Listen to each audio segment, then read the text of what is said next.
अस्सलाम वालेकुम तमाम सुनने वालों को सिलसिला हदीस में खुश आमदीद। आज हम बात करेंगे सही बुखारी की हदीस नंबर 24 के बारे में, जिसमें नबी पाक सल्लल्लाहु अलैहि वसल्लम की एक नसीहत बयान की गई है एक अंसारी शख्स के लिए, जबकि नबी पाक सल्लल्लाहु अलैहि वसल्लम उस शख्स के पास से गुजर रहे थे। तो चलिए आइए चलते हैं हदीस मुबारका की तरफ और देखते हैं कि नबी पाक सल्लल्लाहु अलैहि वसल्लम ने उस शख्स से क्या कहा, और फिर उसके बाद हदीस मुबारका की मुख्तसर वजाहत भी बयान की जाएगी। हदीस नंबर 24 हज़रत अब्दुल्ला बिन उमर रज़ी अल्लाह ताला अन्हु से रवायत है। रसूलुल्लाह सल्लल्लाहु अलैहि वसल्लम एक अंसारी मर्द के पास से गुजरे, जबकि वो अपने भाई को समझा रहा था कि तू इतनी शर्म क्यों करता है। रसूलुल्लाह सल्लल्लाहु अलैहि वसल्लम ने उससे फरमाया, इसे इसके हाल पर छोड़ दे, क्योंकि शर्म तो ईमान का हिस्सा है। इस हदीस मुबारका को देखा जाए तो इसमें नबी पाक सल्लल्लाहु अलैहि वसल्लम ने शर्म को ईमान का हिस्सा कहा है। ईमान क्या है? मैं अपनी गुज़िश्ता वीडियोज़ में ईमान के बारे में वाज़ेह कर चुकी हूँ। मुख्तसर ईमान वो पाकीज़ा अमाल हैं जिनके करने से इंसान का दीन मुकम्मल होता है।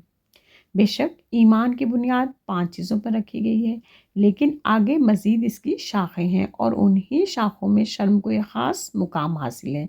लिहाजा हमारा दीन शर्म व हया के बगैर बेशक नामुकम्मल है। ये शर्म व हया ही है जो इंसान को बुरे कामों से रोकती है, और दर हकीकत देखा जाए तो ऐसे बहुत से मौके और बुरे काम हमारी ज़िंदगी में आते हैं, और हम उनको करने से पहले एक लम्हे के लिए सोचते ज़रूर हैं कि अगर मैंने ये किया तो मैं अपने घर वालों को, अपने रिश्तेदारों को, अपने दोस्तों को क्या मुंह दिखाऊंगा। और अक्सर लोग ऐसे भी हैं जो अल्लाह की पाकज़ात की शर्म अपने दिलों में रखते हैं और हर बुरे अमल से अपने आप को बाज रखते हैं, उन बुरे अमाल से जो अब हमारी ज़िंदगियों का एक नॉर्मल हिस्सा बन गए हैं। मसलन किसी की बेइज्जती कर देना, किसी का हक मारना, शादी ब्याह की रसूमात में नाच गाने का होना, नामहरम रिश्तों के साथ दोस्ती रखना, और भी बहुत से बेहुदा काम। लिहाजा साबित हुआ कि शर्म व हया का होना इंसान को बहुत से बुरे कामों से बचाता है, और जिससे ना सिर्फ उसका ईमान मुकम्मल होता है बल्कि उसके दीन की भी हिफाजत होती है।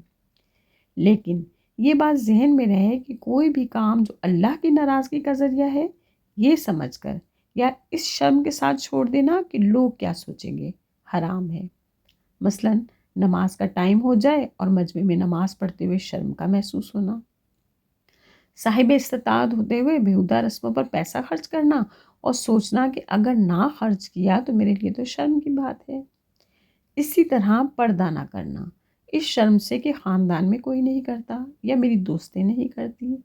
बहरहाल शर्म का और ईमान का आपस में बहुत गहरा ताल्लुक़ है।